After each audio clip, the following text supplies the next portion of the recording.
Hello, everyone. This is another in our Talk With series, and it is really a pleasure for me to be able to introduce you to Nancy de Tertre. I'm sure I didn't say that right. She says say do turtle, but she's a lot of fun, but apparently nobody pronounces her last name correctly, unless you're French. But she'll be talking to us today about psychic intuition and TSP. Now,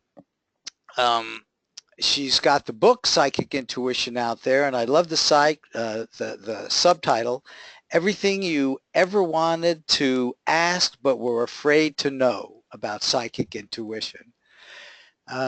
Nancy is the skeptical psychic.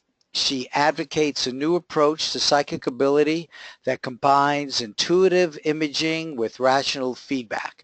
She calls this TSP, a form of tested ESP and clairvoyance. TSP, and this is quotes from her website, TSP is a concept of combining our intuition with our inner vision in order to access information about ourselves and our world that would otherwise remain invisible. There is a link between our minds and the world around us, which is vaster and richer than we could have ever imagined. Our human organism is a finely tuned instrument which is capable of things beyond our wildest dreams. But this kind of information must be distinguished from pure fantasy. It must be verified. So she's totally tuned in with the way we think with an app. And with that, Nancy, let me turn this over to you. All right. And you'll become the presenter. And there should be something on your screen right now. Let's see. Show my screen. Okay, I think that's right. And I want to reduce, I just want to reduce the, there we go. Keep reducing the size of my picture there. Oh yeah, they can do that though. They have control over that. Yeah, okay, well, yeah, but I don't like to look at me, so. Okay. Okay, now I do not, let me see if I see your screen yet. Okay. Did you click the, yeah, I clicked share the screen. I'll do it again. Yeah, because I don't yet see it. Yep, there you are. Presentation for applied precognition. Beautiful. Okay, and do I need to get the GoToMeeting piece off of, do I need to close that? No, we're not seeing any of that. So okay, all we're seeing is your screen and you. Okay, good. So yeah, so I'll get started real quick because I have quite a bit of material. I'm going to try and stick with roughly 45 minutes, I think. That's fine, and if you go a little longer, no problem. Okay, good. So let's see. Yeah, this is me. I'm going to talk about what I call TSP. I will explain. Whoops. There we go. All right. So what is TSP? And I have to admit that I got a little bit slightly cutesy on this because TSP, TESP kind of sounded good. Plus it's the initials for the skeptical psychic, which is my moniker. And in order to really, it's something that I've worked on actually for a very, very long time. And it's been an evolving kind of a theory and practice for me. So I'm going to try my best during this presentation to explain what it is and why I think it works.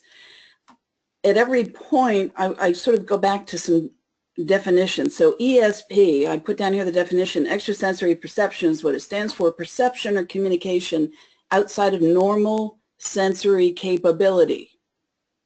So bear that in mind, as in telepathy and clairvoyance. Now, when you talk about ESP, as one of my mentors was Ingo Swann, who created the coordinate remote viewing, which later turned into control remote viewing. And when I initially had brought up the subject of, I forget what it was, either telepathy or psychic something, I don't know what. He got extremely irritated with me, and he said, you know, that's all sort of, you're not using any of those words correctly. And so we pulled out a dictionary and we started looking up every single one of these words. And so they all get kind of tossed into this, what I call a psychic garbage can of things that get mixed up. And I've put down a number of them here. You can see, you know, telepathy, psychometry, clairaudience, ESP, mediumship, remote viewing, a bunch of stuff. So I'm very careful when I look at these things. It took me a long time to sort of figure this out, but I have always said, I get a little aggravated when people say, oh yeah, I was remote viewing something, and these are people who have no concept really of what remote viewing is. I'm trained in CRV, and obviously I do associative remote viewing also. To me, I've always defined remote viewing as clairvoyance with protocols. Now, I think that Ingo had a problem with calling, he was trying to distinguish remote viewing from certain types of clairvoyance, because I think he was looking at it as, you know, clear seeing. And you got to distinguish that from, you know, clairaudience or any of the other clairs. But Paul Smith over at IRVA has defined remote viewing as a mental faculty that allows a perceiver, a viewer, to describe or give details about a target that is inaccessible to normal senses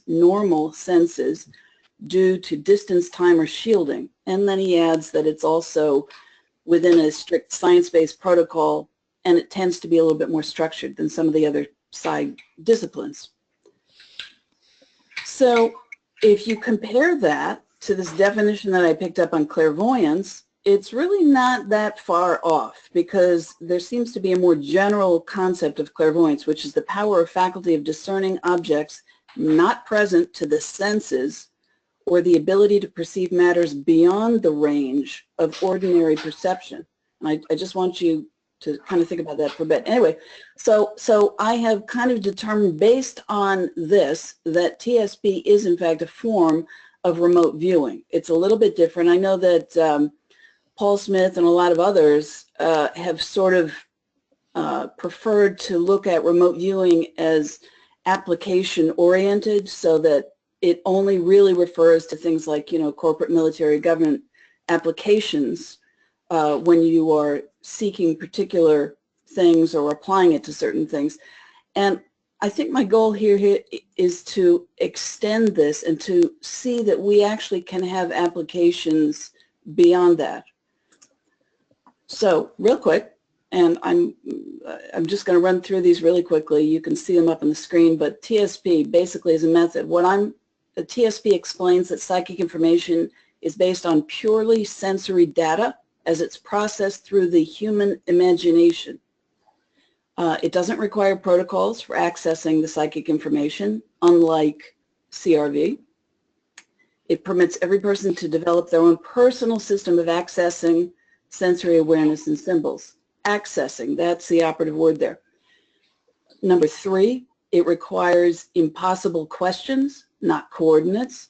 And when I say impossible, I mean you couldn't be expected to answer those questions based on ordinary logic or ordinary laws of physics. So you have to use your quote-unquote imagination as a sensory organ. Number 4, it's intended to answer not binary types of questions like ARV, but intended to answer more complex, holistic, and qualitative types of answers. And then lastly, it does require documentation and feedback, although they tend to vary depending on the type of a skill that the psychic skill that we're talking about, okay? But you get direct feedback with a preference given to the recipient's interpretation. So if you go to my website, which is theskepticalpsychic.com, you're going to see my motto is trust and verify, which I basically ripped off from President Reagan and the Department of Defense, I believe, but he ripped it off from the Russians who had, they have an old proverb that is trust but verify. And what I'm going to try and do is to set the idea of TSP within this context of trust and verify. How do we trust the information, and then how do we verify the information? And I'm going to show you sort of some of the theoretical underpinnings of it, and then I'll show you towards the end some more practical applications. All right, so the first piece of this is trust. So what or who do we need to trust? This is actually a painting that Ingo did called Feminine Rising. And the issue is really, when is something fantasy? When is it visionary but not really reality? And for somebody like me as an attorney, I deal with evidence, and I'm always struggling with those issues of what's real, what's not real, what's real, and what do I dare to say? So this is really where we have the crossroads of our left and right hemispheres. And I'm sure most of you know this. You know, your left hemisphere, your left brain is logical, rational, analytical, intellectual, linguistic, coherent, sequential, all those good things that we use in academia and most of our professions. And we use those in order to gain respect from others because we can back engineer most of that. Our right brain, on the other hand, is illogical, irrational, spontaneous, emotional, incoherent, generally doesn't use words, sometimes nonsensical, but very holistic and spatial.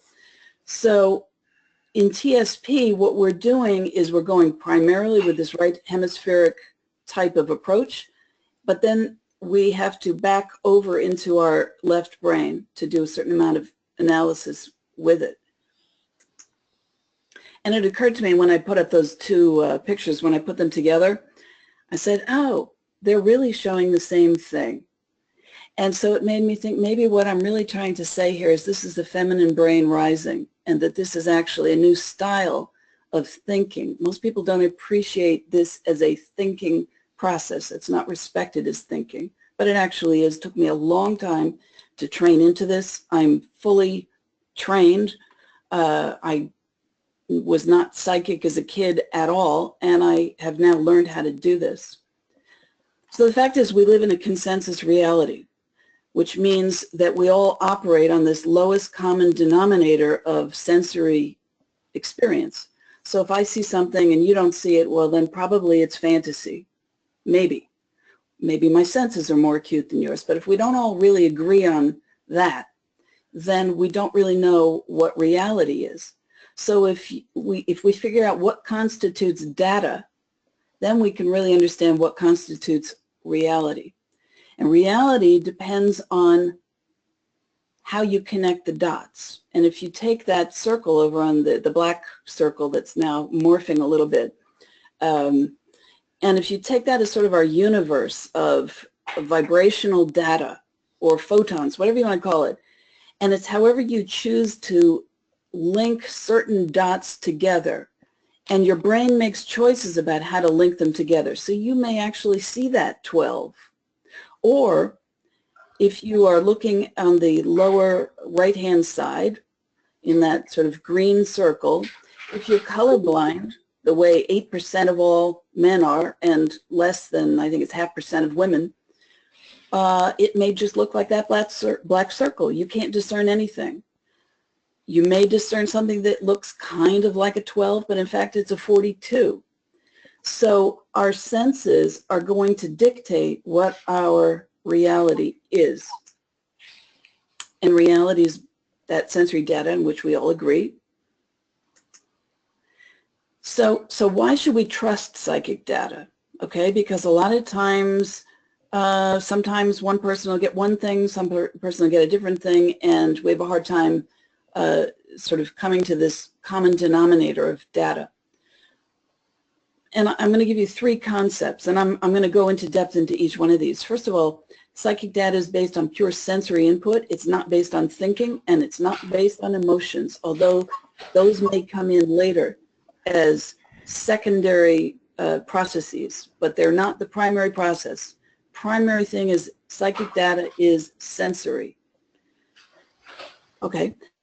Our imagination, in my opinion, is a sensory organ. It synthesizes what I call extraspectral sensory data that lies outside the normal ranges, and it translates those into different sensory languages that we're familiar with. Third thing is, we can actually retrace some of this logic of psychic sensing so that we can back engineer it a little bit. And part of this illogical process is called free association. I'm going to show you how that works. All right, so in this sensory piece, to understand really what is involved in psychic ability, I made these two little blocks here. So you can see in terms of what's not permitted, basically no thinking, no emotions, no assumptions, no prior knowledge, any of that stuff. But if you look at what's permitted, you've got all of the different senses. You've got the ability to ask impossible questions, metaphors, subliminal influences, free associative thoughts, and nonsense. I just wanted to show everybody what our five senses, what the average ranges are of either on the electromagnetic scale or on the chemical scales. This is where we as human beings sort of live and breathe and decide what reality is. And we're sort of oblivious to this vibrational pea soup that we live in. However, here you have basically what I'm calling extraspectral sensory ranges. You have, and this is off of the electromagnetic scale, you have on the low end, you've got your infrareds going all the way to ELF, extremely low frequencies. And we don't we don't take these in. We're not aware of them. We're not conscious of them. On the far end, or the high end, you've got ultraviolet all the way up to X-rays, gamma, cosmic rays. Now, just because they're outside of what we experience or what our organs are capable of deciphering doesn't mean that we don't experience them. In fact, we do. Here's an example of a sunburn, ultraviolet rays. I'm sure that guy wasn't aware of it whenever that happened. But they're, for example, not just ionizing, but also non-ionizing frequencies that can actually have very detrimental consequences for our health. It can cause cancer and all kinds of other types of things. So our body is aware of them, but consciously we have no conscious awareness of them.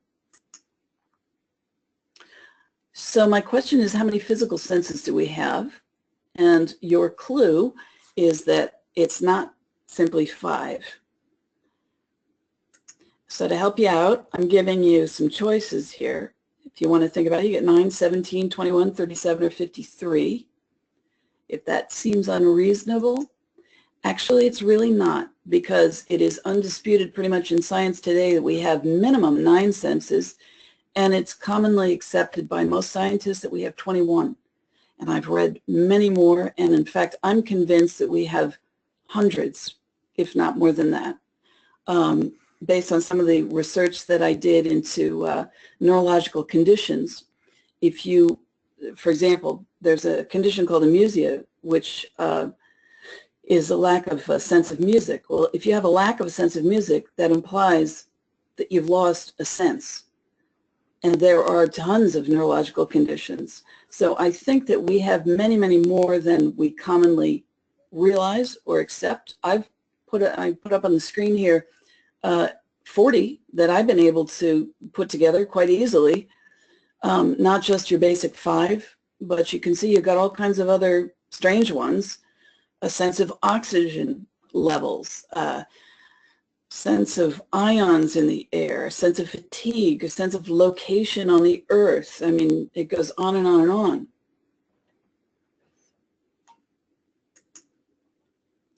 So my point here is that sensory data doesn't need a sensory organ like an ear or an eye or a nose to receive it. It will receive it. The question is, what does it do with it? Because we don't seem to be consciously aware of it. And what happens is this sensory data seems to merge in the brain and create other types of senses that start to look and feel like thoughts. And these are some that have been suggested by some modern researchers. You can either accept them or not. I mean, crazy stuff like a sense of colonizing, or horticultural sense, or a sense of logic. So we don't really know exactly what senses are. And what I would propose to you is that what we call the imagination is primarily a sensory organ, and that a lot of what we think is crazy and weird, and we got these strange images and these little sounds in our mind or things like that, that they actually constitute vibrational sensory data that has reached the body, didn't have a sensory organ to greet it and interpret it and then translate it into electrical impulses for the brain to understand. They kind of got there somehow and got to the brain. The brain then, in turn, starts to translate them into different, what we're familiar with, the language of our five senses. And the way that I explain the imagination in my book, Psychic Intuition, is that it's kind of like putting together materials on a car assembly line when you're making a car. You start out, everything arrives at the dock, and you start putting together little tiny bits and pieces, little nuts and bolts. Pretty soon you start to assemble smaller items, say ashtrays or the visors or things like that. And then they get assembled with other parts from other locations, such as the chair seats. Finally you get to the chassis, and then finally at the very end, some guy gets into the car when it's a finished product and drives it off the assembly line, puts it in the parking lot. And the way that I explain this is that it's very similar to the way that the brain assembles sensory data. There are 4 or 5 basic cortices in the brain, and they each have a sort of, they go from lower to higher functions. So the lowest function would be kind of like the loading dock for the car, picking up the packages. That's your primary cortex. It's, say, for the vision, it's picking up color. It's picking up maybe brightness, something like that. Then it would go, you'd follow it down to the unimodal association cortex. Now it's starting to assemble some data from just that one function of vision. So it might put together shadows and brightness and darkness and see changes, and it might then, the brain is saying, oh, that's possibly movement. That, so then we begin to understand movement. Once it's done that with all the 5 senses, then you move to the heteromodal association cortex. And now it's starting to assemble sensory information with motor function, and you're starting to get what starts to look like basic, simple thoughts. Then you move on to the supramodal center, and now it's multisensory. It's taking, some what you might see with what you might hear at the same time, or what you might feel. And you're putting together language as an event. So for example, if I see something red, it feels, and it has a wonderful perfume to it, I've now put the word rose to that multisensory event. And then you get into the prefrontal cortex, and everybody pretty much knows that's where we all make decisions and we do planning and stuff like that. And that's where the guy gets in the car and drives it off the assembly line and parks it. So when you're dealing with psychic information, one thing that always bothered me, and I always asked psychics and mediums, I said, well, how'd you know that? And it seemed like all of them would say, well, I don't know, I just knew it. And very few of them were interested in any way in trying to back engineer that knowledge. And for me, that's very important, because as a somewhat logical thinking person, I like to be able to know why I thought something so I can do it again. So the question is, well, if you're going to trust your psychic abilities, can you reverse engineer? And my answer to this is that you can do this to a limited extent, not always, But in many cases, you can free associate. And for those of you who don't know what free association is, it's a psychoanalytic term, and I put up the definition here, which means a client is asked to freely share thoughts, random words, and anything else that comes to mind, regardless of how coherent or appropriate the thoughts are. So it's just sort of, think of it as kind of a rambling. And the way that I would explain this to you is, to me, free association is like a pearl necklace. And I put here, I've got 6 thoughts, all right? And I have free associated each thought from the previous thought. So I have an input word and I have an output word, and they're different. So for example, first thought is, you phoned me today. That makes me kind of think of a telephone. So I say, reminding me of an old Chinese joke about 2 wings and a halo. And without being offensive to anybody, I just thought it was a funny joke. Joke goes, wing, wing, halo. So the third sentence is not related to a telephone at all. In fact, it's picked up on that word halo. So the word halo is the yellow output, and it comes in as an input, pink, as an angel. So now I'm thinking about an angel. I say, my guardian angel has been looking out for me recently, so I haven't been sick. So my new output word is sick. So now I'm thinking hospitals. Or excuse me, I'm thinking flu. And the flu, I say, don't go to hospitals when I have the flu. And my new output word is hospital. So on the 5th sentence, I say, there's a new TV show about Southern hospitality. And as you can see here, I didn't connect with the idea of sickness or a hospital. I used the sound, the auditory sound of hospitality to connect to hospital. That's what I free associated. And then the word Southern is my output, and my new input is the word Virginia. So you get an idea.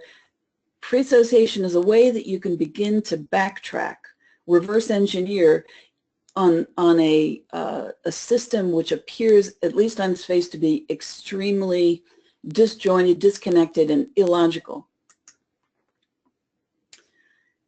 So when you are trying to, when you're trusting your psychic senses, there's one more thing it's very important to understand, that every concept, every sensory experience, the meaning of it can be translated into the different languages of the 5 senses.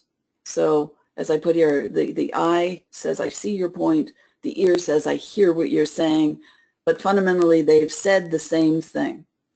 So it's about sensory languages.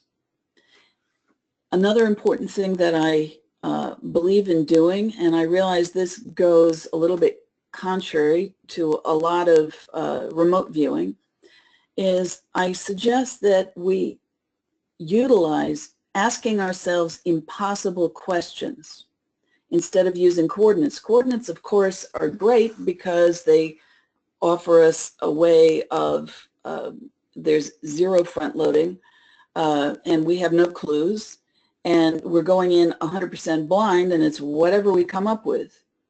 However, my experience doing this for quite a long time is that you can front load a little bit with questions, and it still will not pollute the data by and large. As long, and here's the proviso, as long as the reviewer relies only on sensory data, which is difficult because your brain wants to kick in and start thinking. But I want to give you an example of how TSP sort of works, at least on a theoretical level. Okay, your target object is this park bench. And what the first thing you're going to do is you're going to translate how you experience that bench into your 5 main senses as if they spoke a language all their own. First one's easy. It's visual. It looks like a gray wooden outdoor bench. Second one, auditory. Now you have to get a little creative. Because it's not making noises, but you have to imagine if it were making noises, what noises would it make? And here I suggest it sounds like a wheezing old man. Olfactory, it smells, let's say, like a musty attic. Gustatory, obviously you can't taste the park bench, but if you could, what would it taste like? To me, it tastes like a cup of weak coffee. And then tactile, it feels like a man's unshaven face. Okay, so now what do you do with all that? And what I suggest that you do, if you want to mine that sensory experience for more psychic information under the system of TSP, what you do is you go back to them.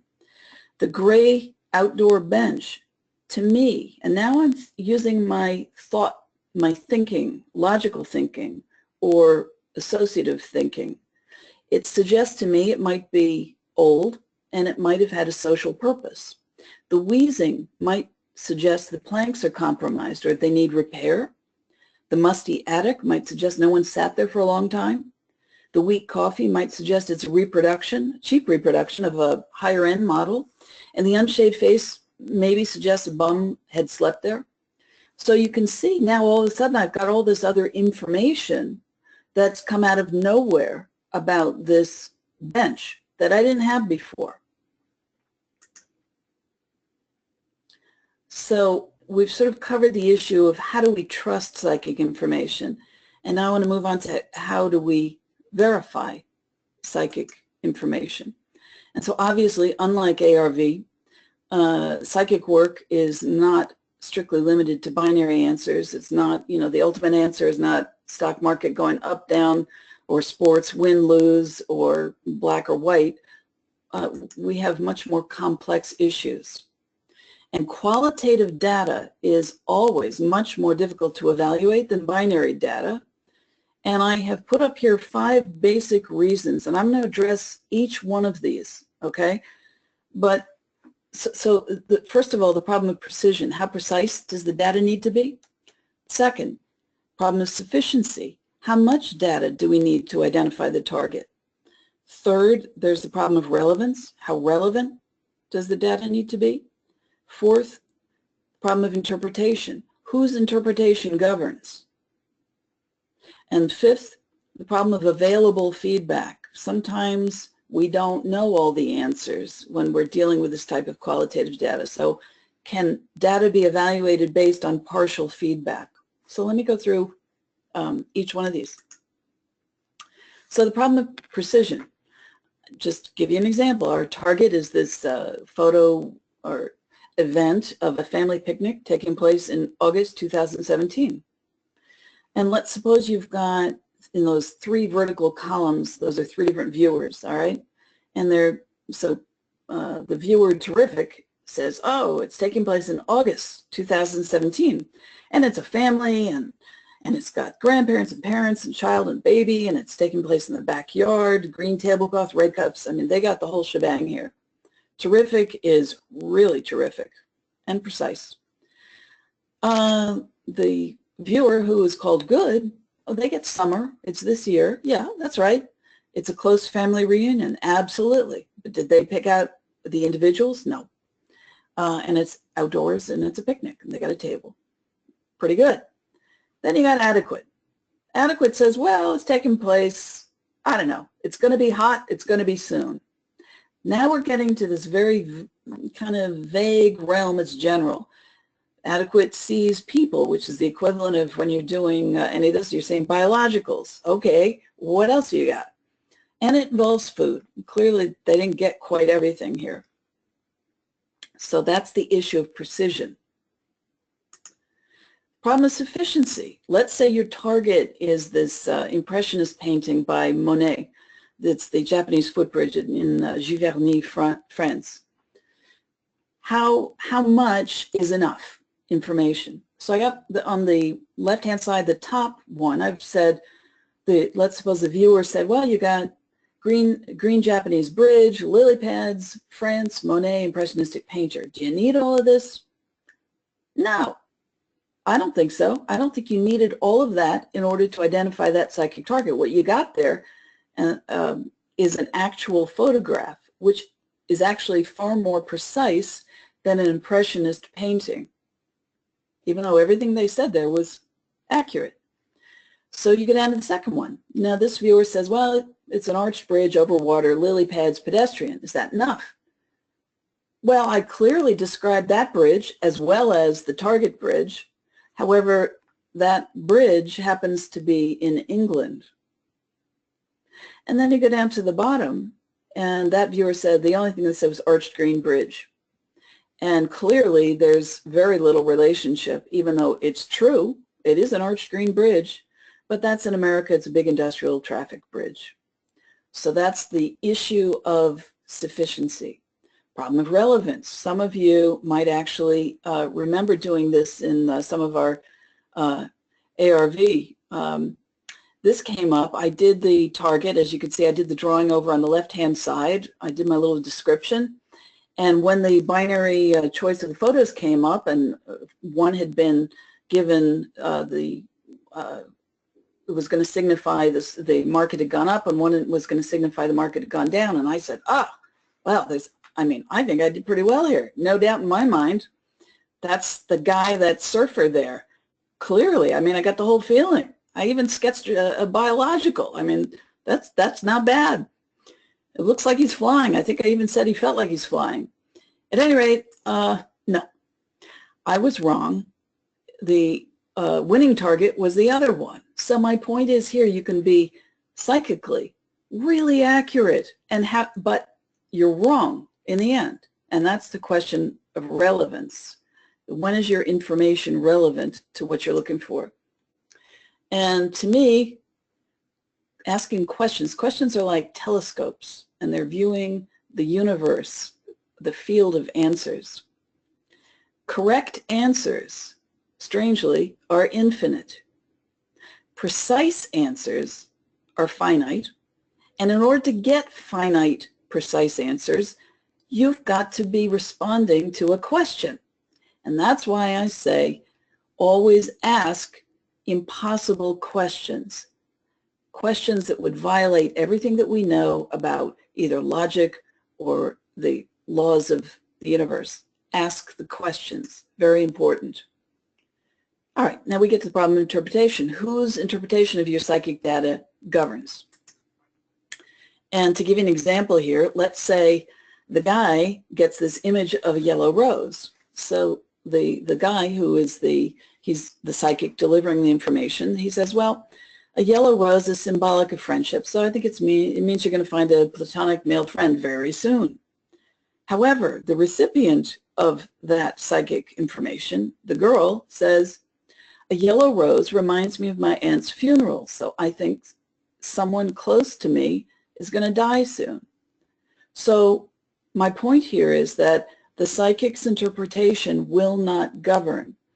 The psychic's interpretations are only to access their own psychic data, but the interpretation of that data belongs to the recipient as the primary interpreter.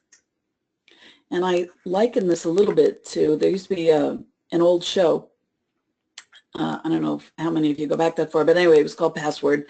You had two teams, two people on each team. They would give them a secret password that would only be known to one on the team. And that one person would try to come up basically with synonyms that would prompt their partner to come up with the correct word.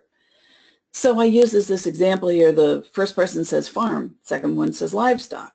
So now the person's trying to get them off of that. The sender, let's call it, the so-called psychic person. Well, because they know the data. Well, think equipment. And the recipient says plow. Plow is pretty close, and it is a type of equipment you'd find on a farm, but it's more archaic. It's not a tractor. It's not the right word, but it's close enough. And in fact, I looked up the word tractor, and it has no synonym. So your psychic person, your sender, repeats that word, says plow, emphasis, stay with that concept. The other person says horse. Now they're off of it. So the sender says crops. The other says wheat. The sender says wheels. And finally, they get the word tractor. So it's a sort of double free associative process that's going on here. And it's the recipient who is entitled to that final determination. And then lastly, we got the problem of partial feedback. Obviously, on some of these things that we say psychically, we don't know the answers. Nobody knows the answers because it may be happening in the future. Maybe. or it's so far away we haven't been able to find out yet.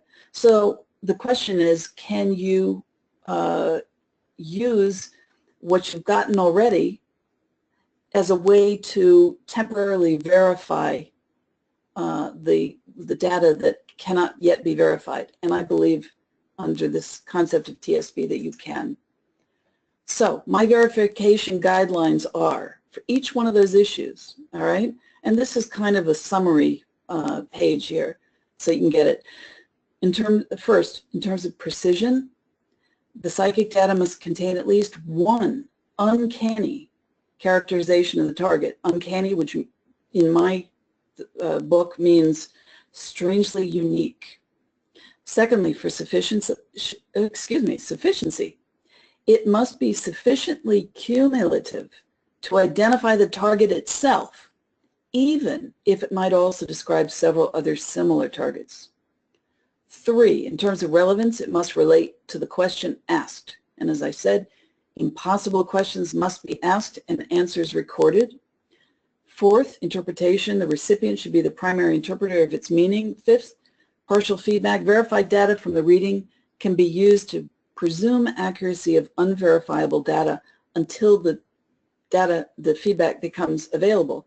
And I can tell you that in my personal experience, generally, if I've got a verified baseline of information, it generally means that my unverified data is accurate. That's based on my experience. Anyway, let me give you some practical applications of TSP. This was actually came from a case.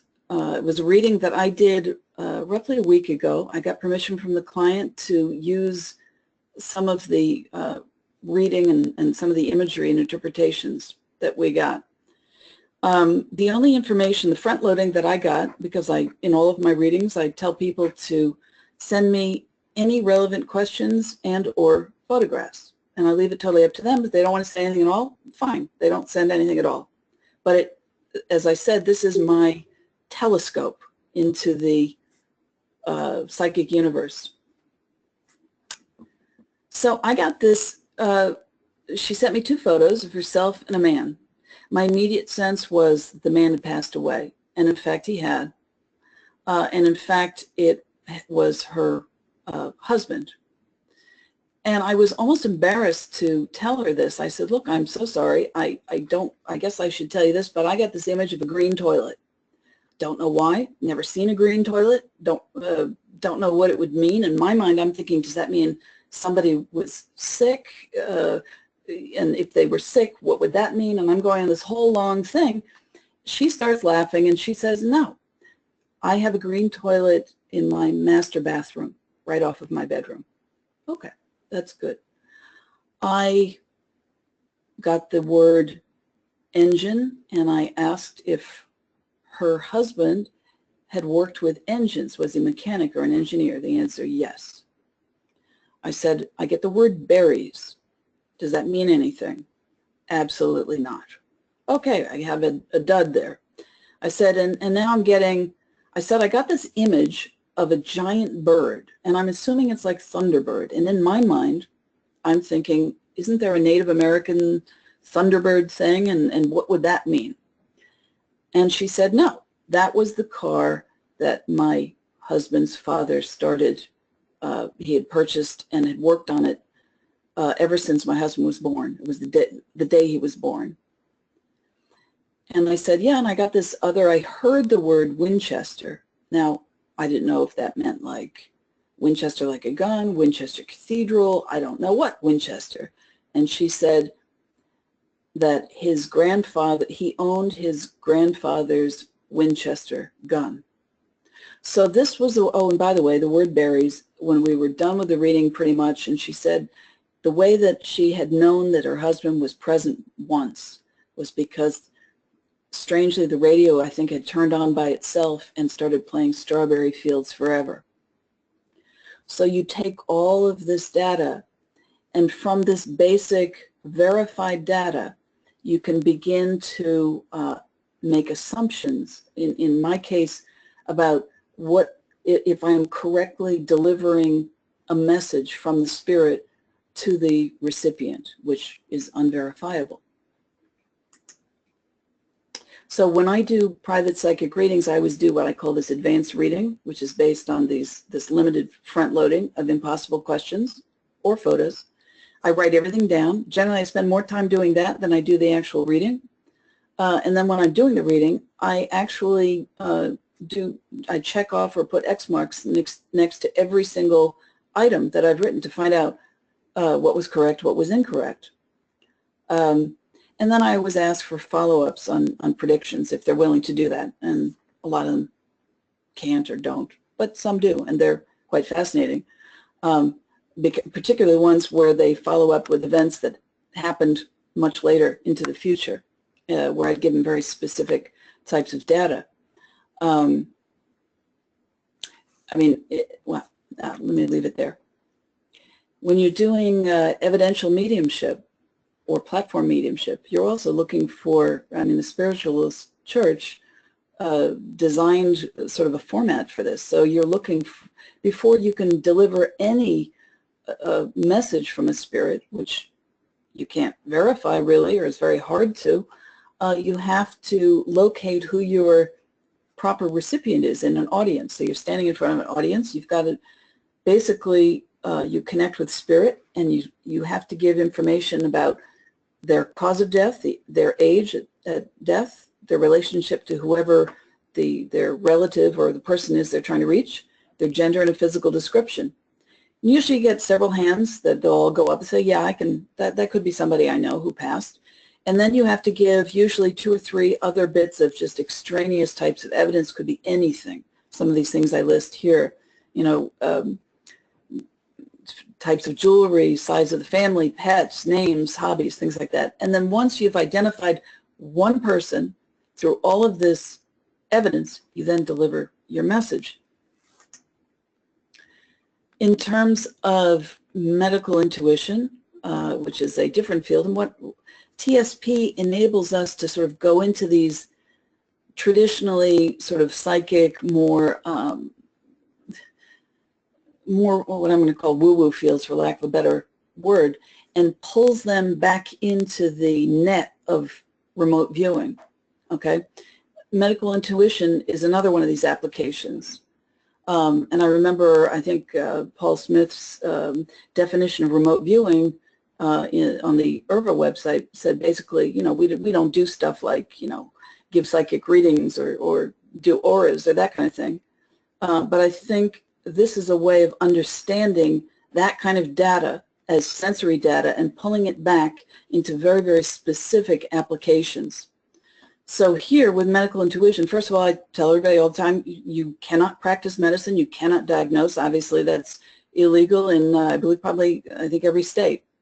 But what you can do is to get psychic impressions based on your sensory inputs. And what I do is I do full body scans, skeleton, muscular, organs, circulatory, things like that. And I try to feel where these stuck points are. And I try to figure out what the symptoms are.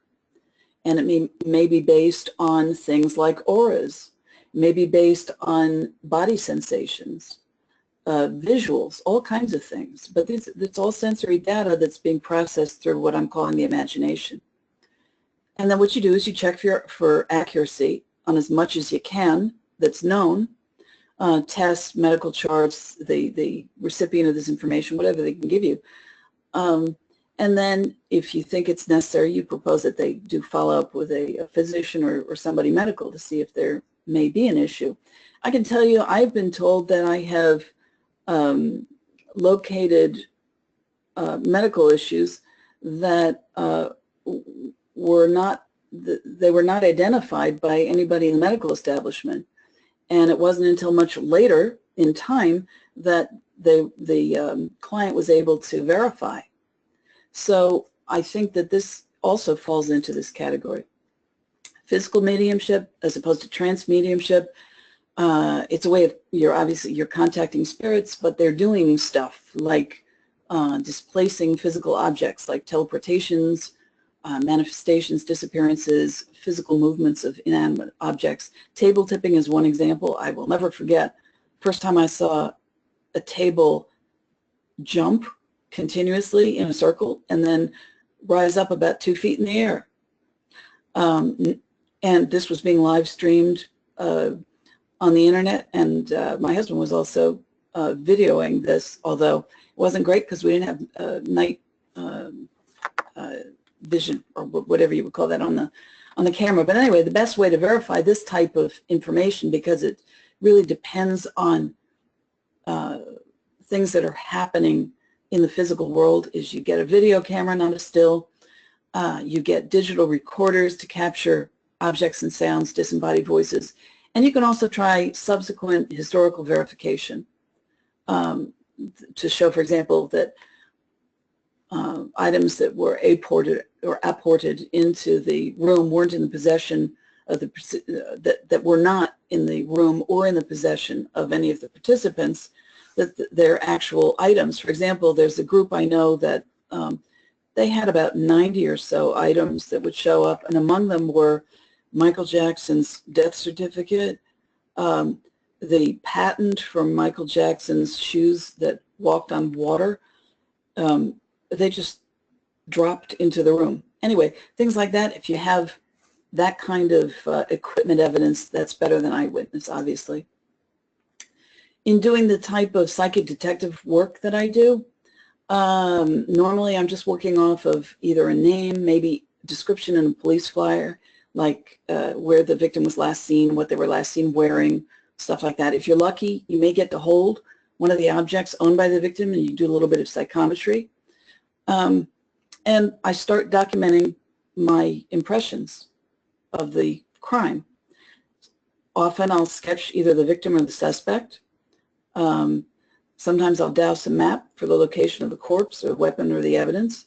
Sometimes, if I've worked up a rapport with some of the law enforcement officials, they'll take me on a little tour, and I'll see where I'm picking up vibrations and of what.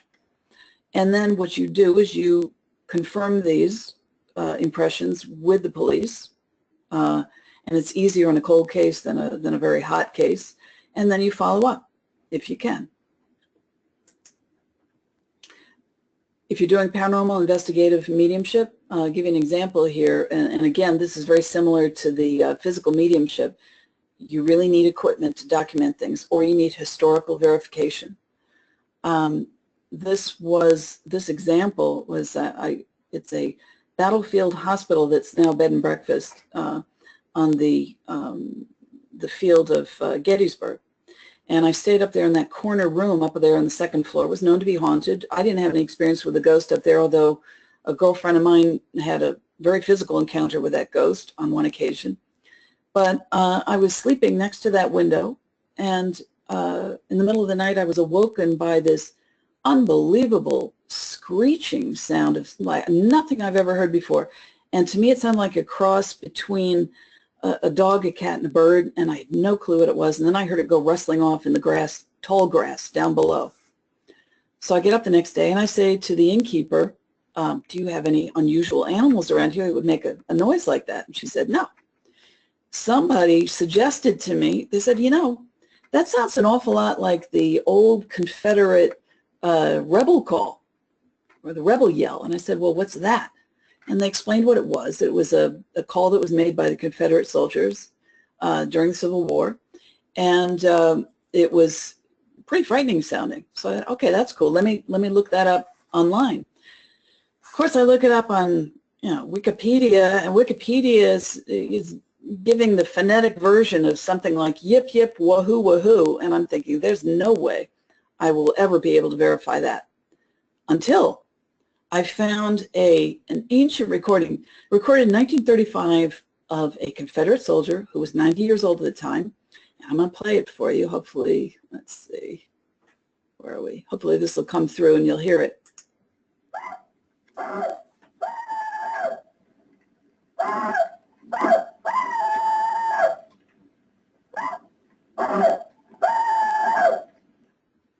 Okay. Hopefully you heard that. And that was my way of verifying something of the paranormal experience that had taken place. Plus, as you can see, there was no tall grass. So, and there probably was at the time of the Civil War. Another application is in predictions and prophecies. Under this TSP method, you should write them down, document them, date them, anything predictive, dreams, feelings, insights, anything like that. I have a page on my website. It's the Prophecy and Predictions page, where I post all of my time-stamped predictions. It's open to anybody who wants to post them, and people post them from all over the world. And I can tell you that people all over the world, virtually every country, do watch this particular page quite closely.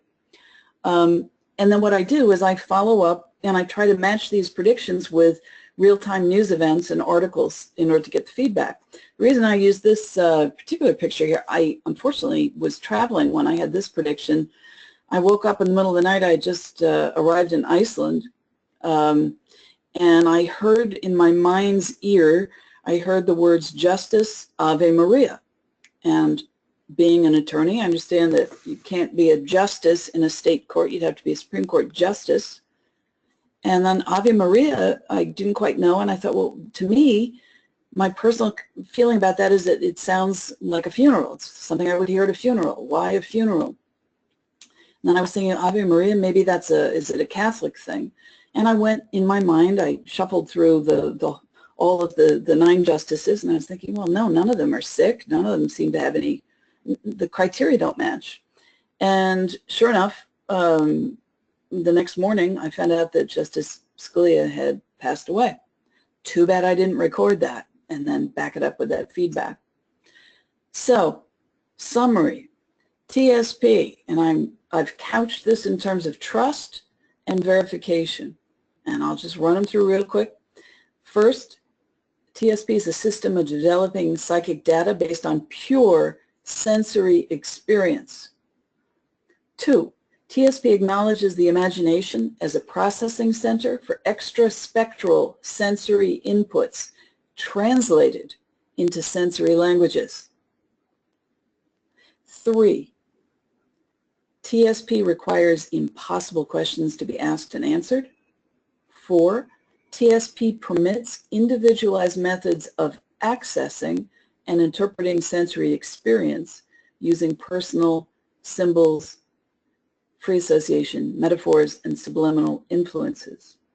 And in terms of the verification, TSP mandates feedback and verification with the recipient as the main interpreter.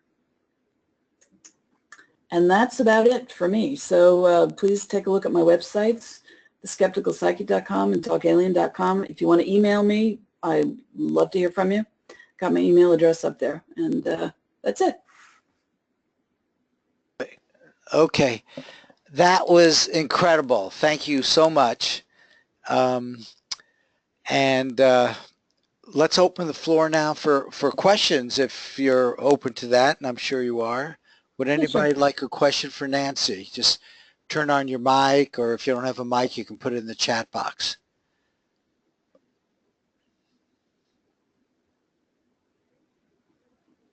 Nancy? Yeah. Hi, it's John Herlowski. Oh, how are you, John? I'm fine, thank you. I have a question for you. When did you first notice when you were getting psychic information? Ever in my whole life? Yes. I had 1 or 2 events when I was about, I don't know, I would say maybe 11 or 12, or in that range. And I really didn't know what to do with them. I thought they were stupid, so I ignored them. And then but there really wasn't, I wasn't seeing auras, I wasn't seeing dead people, none of that stuff. I couldn't predict stuff. I then had a pretty interesting full-blown mediumship experience when I was, I don't know, must have been like late 30s. And again, I didn't know what to do with that. I just thought it was weird. So I ignored that. What exactly, I mean, what experience was it that made you realize that you were a psychic person, that you had ESP? That you I've had... been doing this. No, there was no one experience because I denied it continuously. I'm trained in all of these fields. I didn't do any of them naturally, as I said, and I didn't believe that I could do it, so I dismissed everything. I said, oh, it's luck, I'm guessing, it can't be real, oh, it's coincidence. I gave every excuse in the book to not believe any of this stuff. And it took me literally decades of doing it over and over and over. And people were, actually my teacher and fellow students were starting to laugh at me because they said, oh, really? That's not good enough? So I got to a point where I realized, okay, I would have to be stupid not to acknowledge a reality to this. And there is a reality to this. Excuse me. Yeah, as a skeptic myself for such a long period of time, I never had any such of experiences that you had, not having anything at all. And it wasn't until I actually took remote viewing classes that I realized I was able to do that as well. And I wanted to point out to you also that, that in the Stargate program, in the very beginnings, the form of remote viewing that they used was a free association style of remote viewing, and ERV, if you will, or formalized remote viewing called CRV wasn't until much later. So technically, what you speak about in terms of TSP is basically the earliest version of extended remote viewing. I understand that, and I have thought about that, and I think what I'm adding to it is a theoretical underpinning, and also adding to it maybe applications that were not completely, developed at that point. I have other questions, but I wanted to open it up to others. Okay, thank you, John. And we can get back to you. So anybody else have a question they want to ask Nancy? Now would be a great time.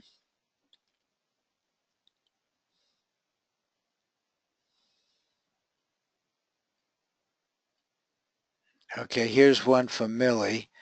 How do we bring the other senses mainstream, like taught in schools? Do you understand that one? Millie, do you have a mic? Or me? Nancy, do you understand that question? I'm not. Yeah, I think I do. I think, well, Millie can correct me if I didn't get this right, but I think what she means is that how do we get anything beyond the five senses to be understood and mainstreamed so that we can start, so everybody can start to appreciate them. Ah, okay. Mm-hmm. And I mean, I don't know the answer to that. I mean, I think that, that was really one of the main reasons that I wrote Psychic Intuition, because I run through all of these. I mean, I focus intensely on this issue of the senses. I think slowly, modern medicine is catching up with that. So I think we're going to start to hear more and more about it, and it'll become mainstream. Other than that, I mean, trying to get a bunch of psychics to get mainstream to understand anything is already an uphill battle. So I don't know. Well, I don't know either, but I think some of the things you said, like with medical, when it becomes more and more obvious to more and more people that there's real practical applications to this, like finding illnesses before medical science can, Yeah. then I think there'll be real motivation to start teaching in school eventually. But first you have to get a much stronger consensus than we have now, that indeed it is practical and reliable enough. It's still not perfect. I don't think you would ever claim to be perfect, but it's got to be reliable enough. Exactly. Yeah. Thank you, Millie. Any other questions? Marty, can you hear me? Yep, we hear you. That's great, Evelyn. Go ahead. Yes. Hi, Nancy. Hi, Evelyn. I'm a master's level nurse practitioner. Pretty much retired now, but that's why I'm enjoying having time to do this. And the first thing that got to me was the asking of the question. You know, it takes 2 or 3 semesters of thesis class to figure out how to ask your damn question to your committee. So, is your book, or is there anything that a person could do on your website for asking the question? Because I'm all alone here in Alaska, and I've been playing around and tasking myself with things and all, and so the question, that's really interesting to me. How does a person learn how to ask these questions you're talking about? Yeah, and I think it's really important, and there's, for me anyway, it meant getting over that sort of ridiculous, foolish feeling. You know, speaking as a logical person, I mean, why would I ask myself something that I know nobody knows the answer to, you know? And I had to get through that in order to say, well, just ask the damn question. And then whatever comes, comes, and grab it, and then you verify. I mean, we work with so much what I call prefab, you know, data and prefab information because most of our data has got all kinds of judgments built into it that began way back when we were probably about, 1 year old. And we started to create, we had to. I mean, that's a survival thing, and it's a shortcut to survival. You have to make judgments about a lot of things. But the whole idea here is to break it down and to just almost be like an infant again and say, why, how? I give you another example. Now, this was a client very recently who the only thing I knew was this client had allegedly undergone an alien abduction. So, and that's all I knew. And the question is, well, what can you tell me about that? Really? I mean, that's talk about an impossible question. And I just said, okay. I sat down, I did my advanced reading, wrote down all my impressions. Turns out, strangely, that I very clearly identified the building out of which this person was abducted, because this person had memories, identified how many aliens and something about their physical characteristics, and I even identified a piece of alien equipment. And as soon as I did that, my client was in tears. So the point on this is, ask yourself anything that you say, there's no way I can know the answer. I mean, ask yourself, whatever it is. And I don't think you need a client particularly. Ask yourself, I mean, you could do this with anything, with news articles that you can, verify later. As I said, if you want to ask yourself some impossible questions about what's coming up in the future, post them on my website, and I'll try and follow them up. Nancy? Okay, thank you very much. Nancy, is the ARV question that we ask an impossible question, describe and or sketch the 1, 2, 3, 4, 5, 6 feedback target that that you will see in the future? Would that classify as an impossible question to you? Yeah, I think it is. Okay. The thing with ARV is it's a 2-step process. So that the ultimate question is really, you're asking 2 impossible questions. Okay. Okay. And that's, for me, I think what makes it difficult. The first one is, just describe whatever this I know that you put it as 1 question, but I always perceive it as 2, which is describe this photo that you have no idea what it looks like. That's the first question. And then describe make sure that this photo that you're describing is the one out of two that's the winning target. That's another impossible question. But that's okay, because we can do impossible questions. Yeah, that's interesting the way you think about it, because in the example you gave, which was a wonderful example of displacement, that was a clear case of displacement. I wonder if you were somehow answering what you see as the first question rather than, you know, going all the way to the second question, which is the feedback one.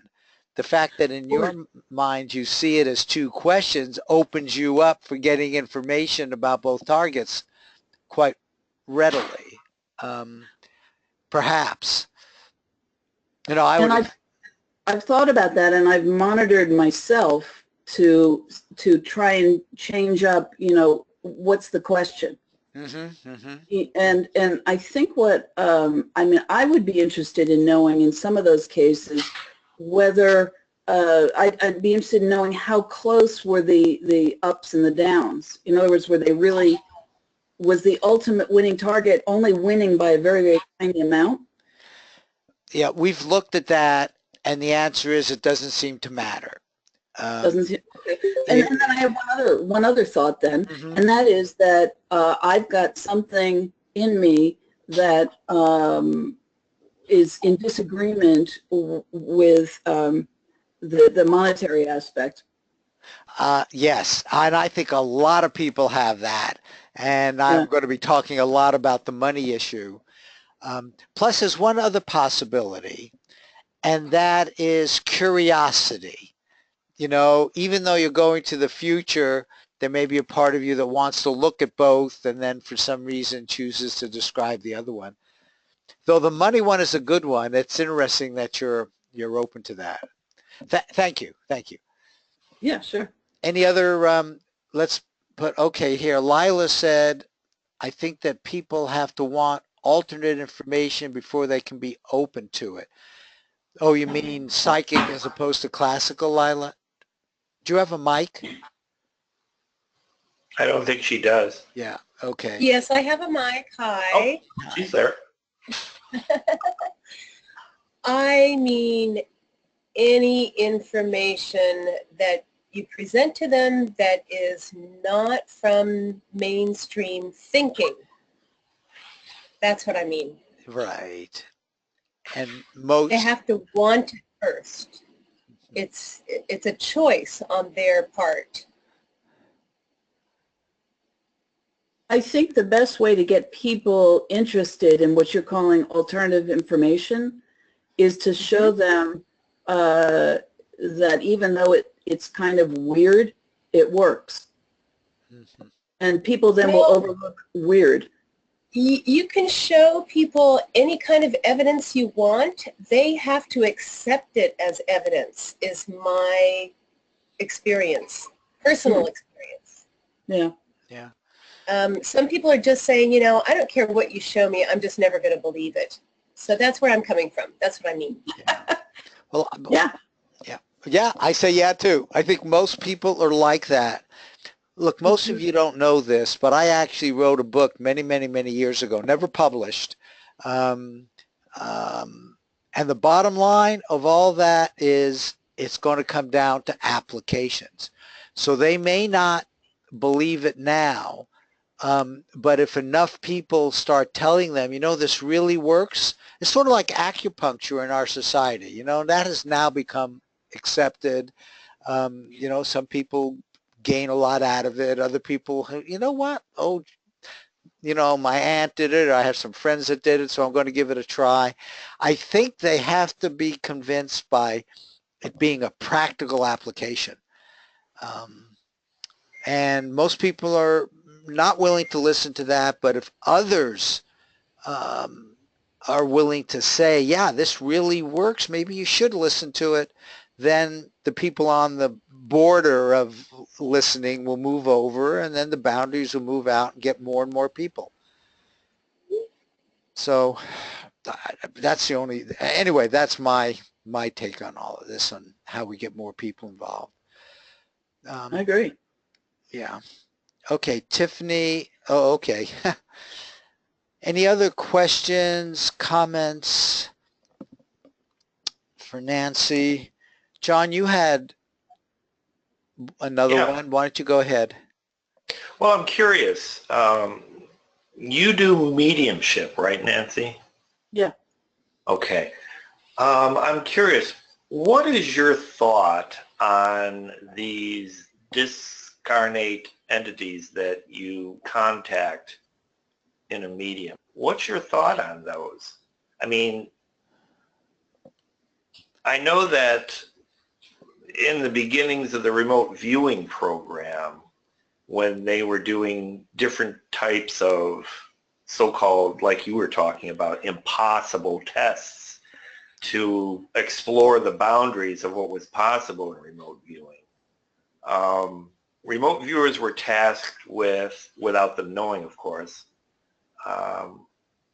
what their past lives were. And when they came back with their results were, they said that it was like looking into a mirror reflected into a mirror. The so-called lives went on as far into the past as they could see without resolution. And not only that, but when they looked into the future, or they turned the other direction and looked in that direction, which they assumed was looking into the future, once again, the reflections went on without resolution. And not only that, it appeared that whichever way they did look, they got the same impressions. Now, I'm just curious, what is your thought regarding what happens after you die? Do you become one of these discarnate entities that float around in the matrix? Or do you move on like the remote viewers tend to suggest into another life? In fact, we're living multiple lives even now as we speak, which tends to move towards many of the different ideas in physics. What's your take on that? I never had a near-death experience. So I can't even, I mean, I got nothing to base this on other than my own fears and wishful thinking. I do believe that we inhabit many, many bodies consecutively and concurrently. So that mirror imagery doesn't surprise me at all. I don't know that you even needed to do, you know, like a blind coordinate on that either. And I'll tell you why. I did, in the course of my training, our teacher at one point said, okay, tonight we're going to do past life regressions. And I said, I raised my hand, I said, I'm really sorry, but I am not hypnotizable, so that's not going to work for me. Because I believed you had to be hypnotized, really. So your conscious mind was wiped out pretty much in order to do that. And she said, no, it's just going to be a guided meditation. Just do it, you know. And I thought, all right, I'm going to humor her, but I know exactly who I'm going to be. I'm either going to be the Queen of England, the Queen Elizabeth I, or I'm going to be Eleanor of Aquitaine, because I like them. And so she did this, you know, I thought it was ridiculous because I was fully conscious and I knew what I wanted to be in a past life. And we got to a point, she said, okay, now we've arrived at this new place. Now I want you all to look down at your feet and what are you wearing? And I knew what I was going to be wearing. I was going to be wearing these little pointed jeweled shoes, slippers, just like a queen should wear. And I looked down and I saw man's dusty black leather boots, military style. And I said, oh no. And she said, all right, look up the rest of your body. What else are you wearing? And then I saw, as I looked up my body, I was wearing the uniform of a Confederate officer. And I have to tell you, American history was the only class I ever fell asleep in. I know nothing about it. I mean, really nothing. I mean, now I know a little bit more than I did, but frankly, I knew nothing, and certainly I wasn't interested. But anyway, I wrote down everything I got. I got this guy's name. I got that he was an officer in Texas. I got his birth decade, decade of his death. You know, his profession. I got a bunch of his family, a bunch of stuff. Anyway, I look it up online a few months later as sort of just a lark, and I type in his name and I type in Confederate officer, Texas, and he's the first one that comes up. Turns out he was the last. Well, he fought the last battle of the Civil War after they'd already signed the peace treaty, and he also created the Texas Rangers. And if you, through a process, I compared various things, professions in my life to his, and they're unusual and they coincide. And then I went and bought his memoirs, which is very strange to think that you're reading yourself. But my point is, you don't necessarily have to be 100% blind in order to get accurate results. You can be partially front-loaded and think that you're going to know what you're going to do. But as long as you are strictly sensory, you'll get the real data. Okay, given that what you've said just now, that would tend to say that you were living another life at some other time on the past timeline of your soul. Oh yeah, I believe. Who are you talking? Who are you conversing with then? Or who do you believe you're conversing with when you're doing a mediumship with someone who's died? You see what I'm saying? I'm dealing with, as far as I know, I'm dealing strictly with cohesive types of energies. And they've cohered, for whatever reasons, over whatever, this field of space-time fabric or whatever it is, and they have an intelligence which is being communicated vibrationally to me. That's the best that I could figure that out, but I certainly don't claim to have the answer. Yeah, I was just curious because given the fact that we were living past lives, I mean, if you're communicating with a dead person who's now on to another life, how is that possible? I mean, who are we actually talking to here? Are we talking to the person who is now on to another existence and is doing other things? But from what I've understood and what I've heard and seen in mediumships, it's as if you're talking to a discarnate being that's in some alternate reality of some sort, rather than in a life, so to speak. So I'm just curious, how do you reconcile these two possible? I think the only way to reconcile it is what I have heard people say before, which is that the soul can be split into many bodies. Okay. I see what you're saying now. Yeah, okay. Okay, can I comment on this?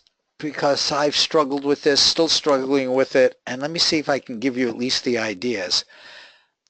Precognition shows, and you alluded to this, John, that the concept of past lives leads rather directly to future lives as well. Time is strange in that way. It's as if there are a couple of viewpoints, but one might be that there are dimensions outside of space and time, and so you get to see all of time. The one I like, which is sort of the same, is the one of the eternal now, that all the conscious nows, past, present, and future, everywhere in the universe, are collected in what you call the matrix. I like to call it the universe of collective consciousness. That includes what we're talking about at the level of souls. Right. Now, okay, I see where the you're going. other part about souls is there really is this spiritual concept of unity. So all souls are connected. All lives are indeed connected. The issue is, what's the strength of those connections? And Nancy, was beautiful in making my point, I think, when she said when she went back and got all this information about the Confederate soldier, it was amazing how much commonality there was. And those are the kinds of connections that might have connected. Now, was it her previous life? It was a life lived by this soldier. God, I loved it. Your example was so beautiful. That soldier lived the life in this physical world. You know, he had the dirty shoes. He lived this life. But all of those conscious moments went into this universe of collective consciousness, this matrix, and was somehow connected to Nancy, who brought it up and discussed it. And when she has audiences with people, it's those kind of connections that she seems to be sensitive to. And so, I don't know. Okay, I hope you get my point. It's a little broader than linear reincarnation with one soul. I see it as being broader than that. I see the entanglements going on in the universe of collective consciousness, then played out through our imagination and then into our senses. Yeah, I agree with you. I totally agree with you, Marty. Oh, okay, good. Thank you. Okay, good. It's not quite as crazy. You know, you try to tell this to some people and, you know, their eyes roll over and, Not at all. No, it makes, I mean, total sense to me. And I experience time in the way that you're talking about. It's sort of an eternal now or a matrix, whatever you want to call it. right. Well, right. Well, you know, in physics, they don't talk about the time that we experience, which is kind of like biological or thermodynamic time, which moves in a single direction. In physics, you talk about block time, where in terms of the theory of relativity, you have the past, the present, and the future, and there is no preferred reference frame there. So the past and the future and the present all have the same significance in terms Right. of mathematics. That's right. Right. So, yeah, I mean, it's the idea of what Marty was talking about in terms of time being, you know, there's more to time, if you will, than time. Right. I used to give a talk called, and I did this at the Monroe Institute for quite a few years, called Physics Approaches Spirituality. And what you're talking about, when you look at the current physics models, they do just that. They sort of have an eternal now idea built in them, even though the physics people would never use those words. But as soon as you go to other dimensions, then you can look past, present, future, doesn't matter. So I really do think we are in our own earthly way moving towards a more spiritual appreciation of our universe. I think it's a part of, oh, go ahead, Nancy. No, I was agreeing, that's all. Oh, I was just going to say that, you know, as we evolve more, you know, our brains, the human brain has already evolved to a point where it cannot really evolve physically anymore. If the brain gets any larger, it's actually going to become less efficient. So the idea that like Marty was saying, that we have to go move in a different direction, I think is going to be forced upon us to this spiritual evolution, simply by the physics of biology. And so, you know, we talk about, you know, where are humans going to be in the future?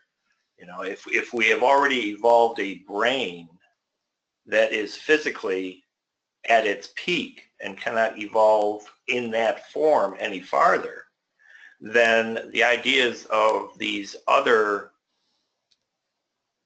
abilities that we have now start to become more and more important. And these, you know, the things like ESP, for instance, and remote viewing and precognition and stuff are going to become more and more important in the future and become more and more part of the everyday conversation, if you will, simply because we're being driven in that manner in any case through Okay. simple biology. Okay. Thanks, John, for that point of view. That's interesting. Okay, let's see if anybody else wants to ask questions, comments for Nancy. Can I ask one more question? Of course. This is Evelyn. I'm interested in the healing aspect. You know, I agree that the monetary thing is not my driving thing. And as a lifelong healer, and I'm into some psychic, not well, hands-on healing. I guess that's a form of psychic healing. And I've taken a workshop from years ago from Carolyn Mice, who calls herself a psychic. But she's doing it to, you know, diagnose too. So I'm just wondering, are you using any of the types of things that she talks about? Are you? I don't know her work well. I think I've read, you know, one or two of her books. I know people have worked with her, but I don't know her method per se. So I don't know that I'd really be able to answer that. Well, she uses the chakra system and things like that to help focus on what area of the body is influencing various things in your life. For me, I think almost every time that I'm doing, and by the way, to me, there's a crossover between doing what you would call energy healing work and medical intuitive work. So when I'm trying to sense my way into the issues, again, it may, and this is what I was saying about it comes through different sensory languages. It may come in as a vision. I have a good friend who was, I don't know, she was kind of doubled over a little bit in her car. And I said, what's the matter?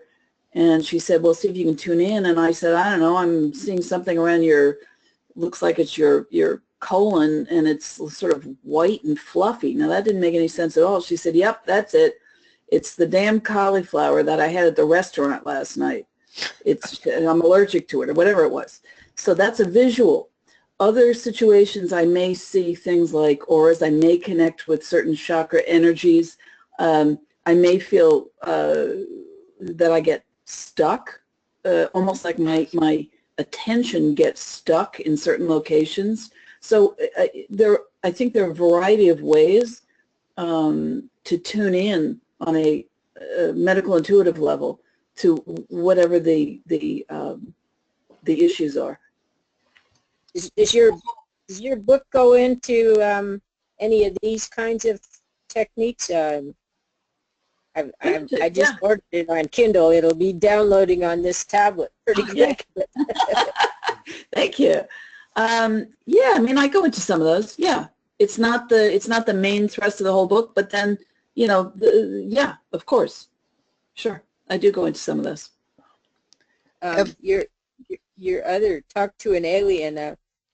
Have you been on Dreamland or West Coast or any of those? I know that I've heard you talk on those. It's just been a while, I think. Since we're going to have her come back if she's open to this to do a talk on how to talk to an alien. I think that's quite interesting. I talked to Nancy just a little bit about it, but it overlaps with what we're doing, because if you look at what we're doing, basically, it's all about a communication channel between something very, very, very, very deep, universe of collective consciousness, the matrix, and then the conscious mind. And it goes through all the senses, the imaginary senses. It's all about communication. Yeah. So we will have you back, Nancy, if you're open to that, and I hope you are. Okay. Of course. Thank you. I want to go back to one thing that you started, Evelyn. It's come up at least twice now, and that's money. Imagine if Nancy's work and the people who are doing work like that, and what you're interested in, the medical. I think the medical is got the potential of really getting more and more people involved and appreciating the capabilities of this communication channel. But wouldn't you want to get paid for that?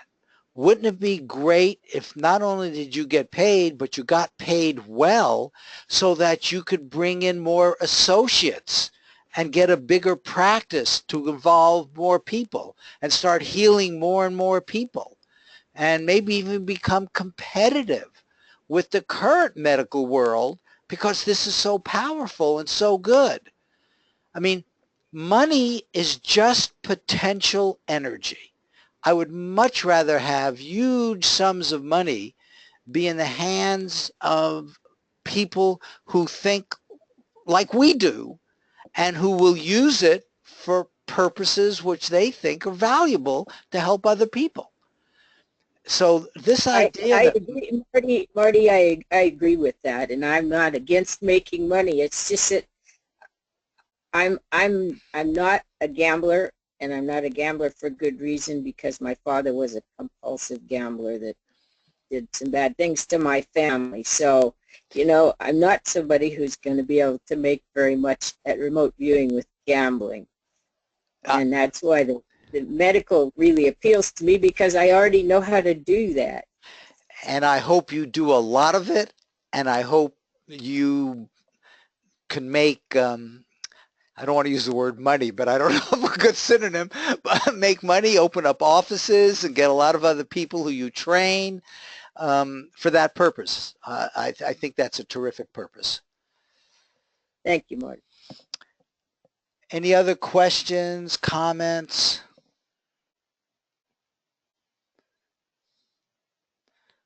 Okay. Maybe we're done, Nancy. This was really terrific. I really thank you for sharing this here. And after I get back from our conference, I will definitely contact you, and we'll set up another date to how to talk to an alien. So that sounds kind of cool. I'll be quite interested in the,